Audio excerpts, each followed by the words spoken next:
በጣም በሚገርም ሁኔታ እንግዲህ እንደምታዩት አብርሃም የፈራ ነው ነገር ደረሰ ማለት ነው።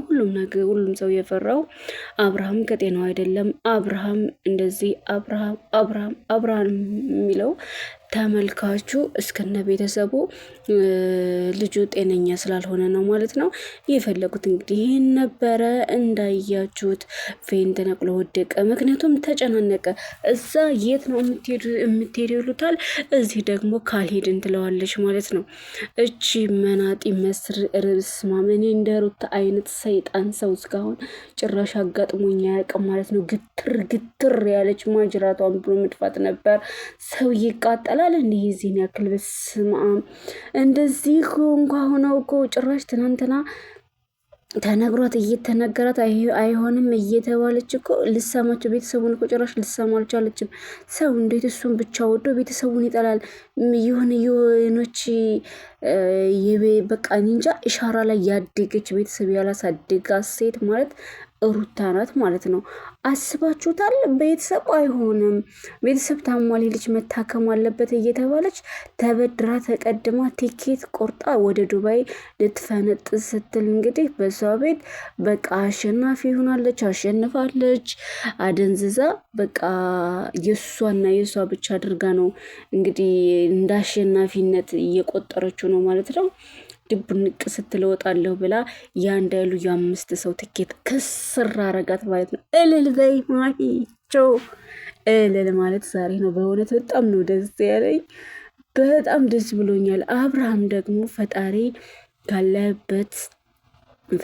ካለህበት ጭንቅ ያውጣህ። እመቤቴ ቅድስት አርሴማ እሷ ምንም አይሳናትምና ካለህበት ጨለማ መታ ትዳስህና ወደ ብርሃኗ ታምጣህ። ዛሬ እንደዚህ እንግዲህ ወድቋል፣ በቃ ራሱን ስቷል። እንዳያችሁት ውሃም ሲያፈሱበት ምንም እየነቃ አይደለምና በጣም ነው እንትን ያለው። ልቅስ ደግነቱ ራሱን ሳይጎዳው ማለት ነው ይዞታን ያነ ሰይጣን ኤፋ ተብዬው ማለት ነው። እኔ እንጃ እህቱ ራሱ የፈራችሁ ይሄን ነበረ። ከተመልካች እስከ ቦዜ ያው እህት ናት፣ ድሮም ላታስብ ነበር እንደ ድሮስ። ነገር ግን ተመልካቹ ራሱ በጣም የፈራው እያዘነ ያለው ለሱ ነበር። ይሄው የተፈራው ደረሰ። ሰላማችሁ በያላችሁበት የክርስቶስ ፍቅር ለሁላችሁም ብዝት ይበልላችሁ እያልኩኝ የእኔ ቤተሰቦች ላይክ፣ ሰብስክራይብ እንዲሁም ሼር እያደረጋችሁ አበረታቱኝ። አዲሶችም እንደዚሁ ላይክ ሰብስክራይብ በማድረግ አበረታቱኝ። ነባሮቹም እንደዛው ሁላችሁም ከዚህ ያደረሳችሁኝ እስከ መጨረሻው አብራችሁኝ እንደምትሆኑ ተስፋ አለኝ ማለት ነው። እና ልጁ በዚህ ሁኔታ ነው ያለው። ትናንትናም ከትናንትና ወዳም ያለበትን ሁኔታ እያሳየኋችሁ ነው የነበረው። ከትናንትና ወዳ እንግዲህ ከእህቱ ጋራ ተባብለው ዳኒ ጎበዝ የኔ አባት ከዚህ አስወጣው፣ በቃ ከዚህ በኋላ ወደ ራሱ ይመለሳን ብለን ስናስብ ወደ ቤትም አልወሰዱትም። እኔ ምን እንደሚያስፈራት ቦዜ ራሱ አላቅም። ሩታን ፈርታ ነው ወይስ እንዴት ትፈራታለች? ቆይ ከወንድሟ የሚበልጥ ነገር የለም። እዛ እንዴቃ ቁጭ አድርገውት ከሄዱ በኋላ እነሱን እየጠበቀ ቁጭ ብሎ ባለበት ሰዓት ነው እንግዲህ ዳኒ እዛ የሚቆጣጠርለት ሰው እነሱ ኬት ገቡ ኬት ወጡ የሚቆጣጠርለት ሰው በማስቀመጥ ማለት ነው። የኔ አባቴ እዚህን ያክል ዳኒ ተንኮለኛ መሰሪ እንደ እሷ እንደ ሩታ ተንኮለኛ አድርጌ ነበር ማየው። ግን አሁን እኔ በጣም ነው የወደድኩት ማለት ነው። የኔ አባት ደግሞ ጀግና ነው። እንደዚህ ጥርምጥን ብላ ጀግና ነው ማለት ነው። ያኔ አብራ እንትናን እንዴት እንደወረወረው አይታችሁታል። ኤፍሬም ተብዬውን ይሄ ነቀርሳ ማለት ነው። አይሆንም አይሄድም ብሎ አስፓልት ላይ መኪናውን እሱ ነው ያስቆመው ማለት ነው እየነዳ ፊታቸው ላይ ገጨጭ አረገው ማለት ነው፣ አገዳቸው። ከዛ በኋላ ሄዶ ኤፍሬምን እንዴት እንደወረወረው ማለት ነው። እና በዚህን ያክል ደረጃ ያኔ ለሱ ለአብርሃም ጓደኛው ነው። ነገር ግን ያው ከአብርሃም ትቶ ከሩታ ጋር በመሆን ለሷ ደግፎ ነበረ ብዙ ነገር ሲያደርግ የነበረው። አሁን ግን ወደ አብርሃም ተመልሶ የእሱን ህይወት ለመታደግ በዚህን ያክል እየታገለ ያለ ምርጥ ጀግና ልጅ ማለት ነው። ፈጣሪ ጨምሮ ጨምሮ ይስጥ አቦ ዳንዬ። ጠላሁን ያክል ወድጃለሁኝ። ነገር ግን በሱ ጥረት እየሆነ አይደለም። በሱ ጥረት በሱ ብዙ ነገር መጣር ቢሆን እስካሁን ድረስ ወደ ራሱ ተመልሶ ነበር ማለት ነው። ነገር ግን የእሱን ጥረት ብቻ አይደለም እኔ እያናደደችኝም ያለችው አሁን ቦዜና ዳዊት ተብዬ ወንድም ተብዬዎቹ ከላይ ከላይ ነው የሚሰሩት ወይስ እንደዚህ እንትኑ ድራማው እንዲቀጥል እያባባሱ ነው ያሉት? አልገባኝም። ለአንዲት እንትን መቼም እነሱ አንሰው አይደለም አይመለከተሽም አያገባሽም ብለው ወንድማቸውን ከእጇ ነጥቀው ወስደው ማዳን ሲገባቸው ግዴታ መጮህ መጫጫህ ነው እያመጡ ያሉት። እና ዳኒ ግን ከነሱ ተሽሎ እያየሁት ነው ማለት ነው። እና እንግዲህ ሊሄድ የነበሩትን በሌሊት ተነስታ ከተቀጣጠሩ በኋላ ጠዋት እንድትመጣ እና እንድንሄድ የምንሄድበት ቦታ አለ ብለው እሺ ብላ እንግዲህ በጠዋት በሌሊት ተነስተው ነው ሻንጣ እየጓጓዙ ዳኒ በተከታተሉልኝ ባላቸው ሰዎች ምክንያት ነው። አሁንም ከሀገር ትተው ወጥተው ሊወጡ ሲሉ ማለት ነው እየወጡ እያለ ማለት ነው እነሱም በመኪና ተቀድመዋቸው እቃቸውን ሲጭኑ ምን ሲሉ እያዩ ነው እና እነ ዴቭ ማለት ነው እና መንገድ ላይ ነው ያስቆማቸው። እንደዛም ብለው ማለት ነው እንደዛ ብሎ ተደርሶባቸው እንዴት እንደዚህ ታረጊያለሽ? አንቺ በመነጋገር የምታምኙ መቼ ነው? ተነጋግረንበት እሺ ብለሽኝ አልነበረም እንዴ? አሁን ከምን ይኸው እንደዚህ ልታደርግ ይቻልሽ ስትላት እኮ መብቴ ነው፣ ለራሴ ጊዜ ያስፈልገኛል፣ ለእኛ ጊዜ ስለሚያስፈልገን ብዬ ነው ይዤ የወጣሁት። ምኑን ይዘሽ ትወጫለሽ? በድኑን ድንዝዙን እንዴት ነው የምትወስጁ?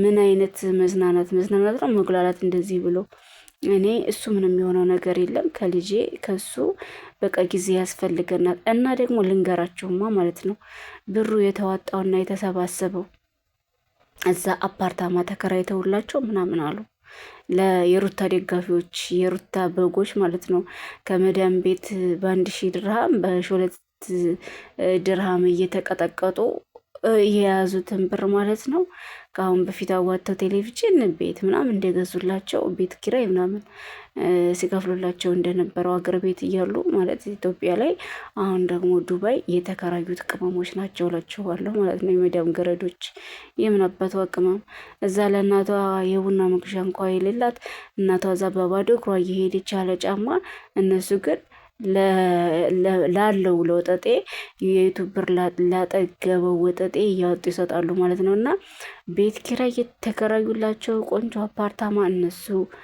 ለሁሉ ነገር ወጪ የሸፈኑት እነማን ናቸው? እነሱ እነማን? የእሷ ተከታታዮች በሙሉ ማለት ልክ እንደ ግምጃ አሁን በቅርቡ አይታችኋል። እየተዘዋወረ ለግምጃ መጀመሪያ ቤት ይገዛላት ወይስ ደግሞ መኪና እያሉ በግሩፕ ከፍተው ብር እያወጡ ለነዚህ ያኔ ደጋፊዎቹ አሁን የሄርሜሊ ደጋፊ ለብቻ የሩታ ደጋፊ ለብቻ የሆኑና ማለት ነው በጎች አይደሉ? መወጣት እና መርዳት ያለበትን እንኳ ማወቅ መቻል አለበት። ብሬ ከየት ነው የሚወጣው? ውድትስ ነው የሚሄደው? ይሄ ብር እኔ ብሰጠው ለሰው ያጸርቀኛል ወይ ከፈጣሪ ያገኘዋለሁ ወይ ብሎ አስቦ ነው የሚያደርገው ማለት ነው። የመዳም ገረዶች ግን ይህን እያሰቡ አይደለም። እኔ አይደለሁም በእናንተ አያያዝ ማለት ነው። እኔ ከእናንተ ጋር አልጨፈለቅም። እንግዲህ አስባችሁታል። እዛ እናቷ እኮ እንደው በጣም ይገርማል። ጥቁር ቡና ጠራውባት እዚህ ለእሷ አዋተው ነው እንግዲህ ይህን ሁሉ እያደረጉላት ያለው። ለዛም ነው ተነስታ ኑሮዋን ዱባይ ልታደርግ እነሱን በመተማመን የተነሳችው የነበረው። ትኬት የተቆረጠላትም ምን ያለውም ሁሉ ነገር የእሷ ደጋፊ ዱባይ ያሉ ከዚህ በፊት ለሰርጓ የሰጧቸውን ስጦታ አይታችኋል አይደለም? እንደውም ከሀቢባ ቤት ነው ከሀቢባ ቤት ይሆን ከሞና ብቻ ተከሰው ነበረ። የሰርጉ ሰዓት ማለት ነው። የመዳን ቅመምን እንደዚህ እያደረጉ እየበሉ ተብለው አስታውሳለሁኝ። አብርሃም ገብቶ ሲናገር ነው የነበረው። እኛ ምንም የወሰድነው ነገር የለም፣ ብንወስድ ራሱ ወደውና ፈቅደው የሰጡት እንጂ አስገድደን አይደለም ብሎ ተናግሯል ማለት ነው። እና አሁንም የእሷ ደጋፊ ሆነው ነው እንግዲህ እንደዚህ ሽንጧን ገትራ እንድትከራከርና አልሸነፍም በይ ያሸንፋለሁኝ እያለች የምትጃጃልብን በውስጥ በግሩፕ ከፍተው የእነሱን እንትን ለመሙላት ነው ማለት ነው። እንግዲህ ብሩም እንዳይቀር ለማድረግ እና ኪሳራ ስለገጠማት ግን በጣም ደስ ብሎኛል። ከምንም በላይ በጣም ነው ደስ ያለኝ። በነገራችን ላይ አሁን እስር ቤት ነው የሚገኙት እኮ አሁን የሚገኙት እስር ቤት ነው። ምክንያቱም እኔ ከአሁን በፊትም ደግሜ ደጋግሜ በመነጋገር የምታምኝ በቤተሰባዊነት የምታምኝ ስለመሰለኝ ነግሬሻለሁ፣ ጠይቄሻለሁ፣ አስጠይቄሻለሁ፣ ልትሰሚኝ አልቻልሽም። ከዚህ በኋላ ህግ ይፈታናል፣ ወደ ህግ ነው የሚሄደው ብላ ቦዜ ህግ ቦታ ይዛቸው ሄዳለች። ኤፍሬምንና ሩታን አሳስራቸዋለች ማለት ነው። ነገር ግን አብርሃም ፌንት በልተዋል። እንግዲህ ከሱ ተነስቶ ሐኪም ቤት ሄዶ ደህና እንደሆነ እንደሚሆን ተስፋ እናደርጋለን። የእነሱ መታሰር ግን በጣም ነው ያስደሰተኝ ማለት ነው። ጭራሹን ባይፈቷቸው ከዚህ በኋላ እዛው እስር ቤት ቢያበሰብሷቸው በጣም ነው ደስ የሚለው የነበረ። ምክንያቱም እየሰሩ ያሉት እዚህ ጋር ወንጀል ነው፣ የሰው ህይወት እያጠፉ ነው ያሉት። በጭንቀት እኮ እንደዚህ አብዶ ራሱን ጣለ። እንደ እሱ ባይደግፈው እኮ ወደኋላ ሲወድቅ ማለት ነው። ድንጋዩ አስፓልት ላይ ነው እንግዲህ አስፓልት ቢያገኘው አስባችሁታል? ከወደ ኋላ እንግዲህ አናቱን ሲመታው በደም ፈሶት ህይወቱ ሊያልፍ ሁሉ ይችላል ማለት ነው። ነገር ግን እሱ አጠገቡ ስለሆነ ነው በድንጋጤ የያዘው። ይህ ሁሉ የሆነው ለምንድን ነው? በጭንቀት ነው። ይህ ሁሉ ስቃይ፣ ይህ ሁሉ ነገር በጭንቀት ነው፣ በመጨናነቅ ማለት ነው። ጭንቀት አንድ ራሱን የቻለ መከራ፣ አንድ ራሱን የቻለ በሽታ ነው። ለብዙ ነገር የሚዳርግ ነው ጭንቀት ማለት ነው። ጭንቀትን የሚያውቀው ጭንቀት ምን እንደሚያመጣ የሚያውቀው አብዛኛውን ጊዜ ስደት ላይ ያለ ሰው ነው። እና ይሄ ልጅ ምንም ሳያርቅ ምንም ሳይል ገና የወጣትነት ዘመኑን አጣጥሞ ሳይጨርስ በ21 ነው በ19 ነው 20 በዛ አመት ውስጥ ነው እንግዲህ ትዳር የገባው። አሁን 24 ዓመቴ ነው እያለ ያለው።